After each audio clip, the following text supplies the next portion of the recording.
In the beginning, Helston, England, September 1854. Around midnight, her eyes at last took shape. The look in them was feline, half determined and half tentative. All trouble. Yes, they were just right, those eyes, rising up to her fine, elegant brow, inches from the dark cascade of her hair. He held the paper at arm's length to assist his progress. It was hard, working without her in front of him, but then, he never could sketch in her presence. Since he had arrived from England, no, since he had first seen her, he'd had to be careful always to keep her at a distance. Every day now she approached him, and every day was more difficult than the one before. It was why he was leaving in the morning. For India, for the Americas. He didn't know or care. Wherever he ended up, it would be easier than being here. He leaned over the drawing again, sighing as he used his thumb to perfect the smudged charcoal pout of her full bottom lip. This lifeless paper, this impostor, was the only way to take her with him. Then, straightening up from the leather library chair, he felt it. That brush of warmth on the back of his neck. Her mere proximity gave him the most particular sensation. It was the kind of heat. It was like the kind of heat sent out when a log shatters to ash in a fire. He knew without turning around she was there. He covered her likeness on the bound papers in his lap, but he could not escape her. His eyes fell upon the ivory upholstered settee across the parlor, where only hours earlier she turned up unexpectedly, later than the rest of her party, in a rose silk gown, to applaud the eldest daughter of their host after a fine turn at the harpsichord. He glanced across the room, out the window, at the vendetta, where the day before she crept up on him, a fistful of wild white peonies in her hand. She still thought the pull she felt towards him was innocent, that their frequent rendezvous in the gazebo were merely happy coincidences. To be so native! He knew he would never tell her otherwise. The secret was his to bear. He stood and turned, the sketches left behind on the leather chair, and there she was, pressed against the ruby velvet curtain in her plain white dressing gown. Her black hair had fallen from its braid. The look on her face was the same as the one he'd sketched so many times. There was the fire rising to her cheeks. Was she angry? Embarrassed? He longed to know, but could not allow himself to ask. "What are you doing here?" He could hear the snarl in his voice, and regretted its sharpness, knowing she would never understand. I couldn't sleep," she stammered, moving towards the fire in the chair. "I saw the light in your room, and then—" She paused, looking down at her hands. "Your trunk outside the door. Are you going somewhere?" "I was going to tell you." He broke off. He couldn't lie, or he shouldn't lie. He had never intended to let her know his plans. Telling her would only make things worse. Already he had let things go too far, hoping this time would be different. She drew nearer, and her eyes fell on his sketchbook. "Were you drawing me?"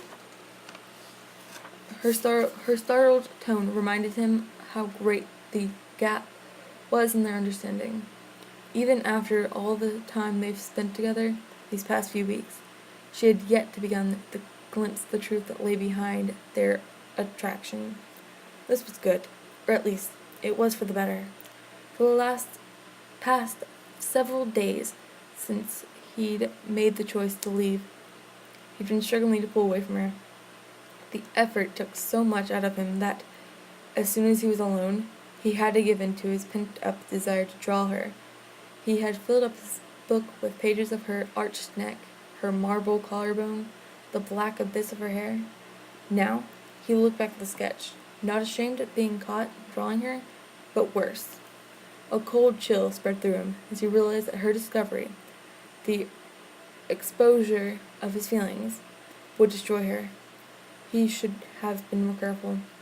It always began like this. "Warm milk with a spoonful of channel," he murmured, his back still to her, and he added sadly, "It helps you sleep." "How did you know?" "Why, that's what my mother used to." "I know," he said, turning to face her. The astonishment in her voice did not surprise him, yet he could not explain to her how he knew, or tell her how many times he had administered this very drink to her in the past. Then, when the shadows came, how he had held her until she fell asleep. He felt her touch, as though it was burning through his shirt. Her hand lay gently on his shoulder, causing him to gasp. They had not yet touched in this life, and the first contact always left him breathless. "Answer me," she whispered. "Are you leaving?" "Yes." "Then take me with you," she blurted out, right on cue. He watched her suck in her breath, wishing to take back her plead. He saw the progression of her emotions settle in the crease between her eyes. She would feel impetuous, then bewildered, then ashamed by her own forwardness. She always did this. Too many times before, he had made the mistake of comforting her at this exact moment. "No," he whispered, remembering. Always remembering. "I sail tomorrow. If you care for me at all, you won't say another word." "If I care for you?" she repeated, almost as if she were speaking to herself. I love..." "Don't. I have to say it. I love you. I'm quite sure. And if I leave, I save your life."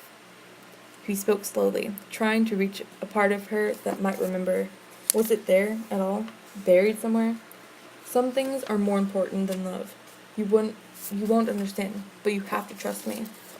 Her eyes drilled into him. She stepped back and crossed her arms over his chest. This was his fault too. He always brought out her contemptuous side when he spoke down to her. "You mean to say there are things more important than this?" she challenged, taking his hand and drawing him to her heart.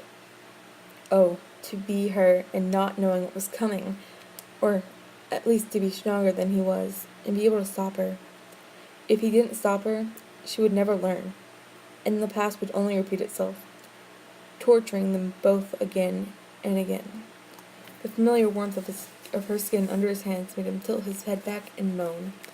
He was trying to ignore how close she was, how well he knew the feel of her lips on his, how bitter he felt that all of this had to end.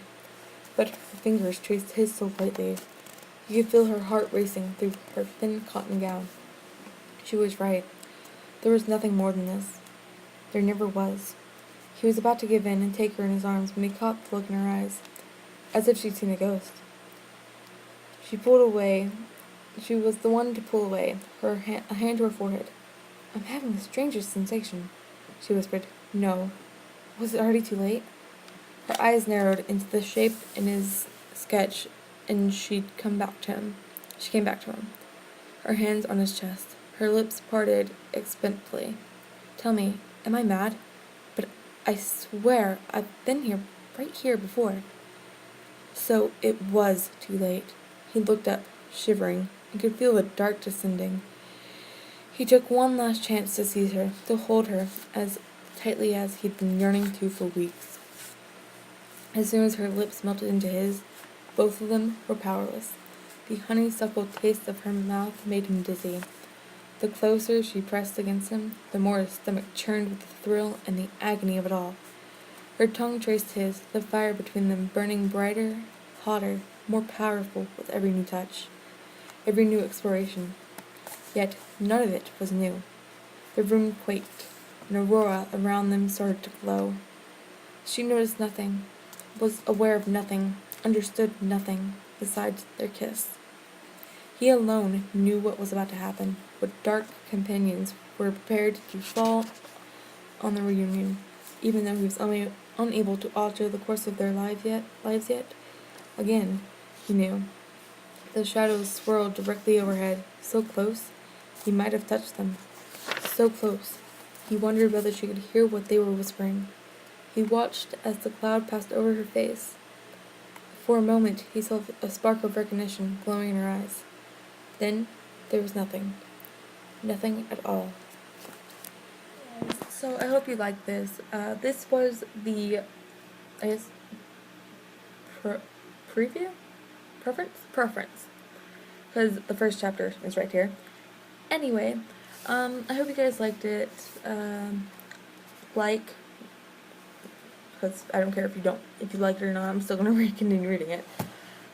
Anyway, sorry, that was like bitch mode right there. Okay, so, so far it seems really good. So yeah, I hope you guys liked it. If you liked it, comment if you want more, and comment if you want me to read a different book. So, and I'm sorry for a little stuttering. Some of the words I could not stand or say. Yeah, so I'll see you guys next week, or in a few days. So, bye! Call her Tyler Perry. I'm in the black bat looking scary. On my way to the cake, no bake Gary. Oops.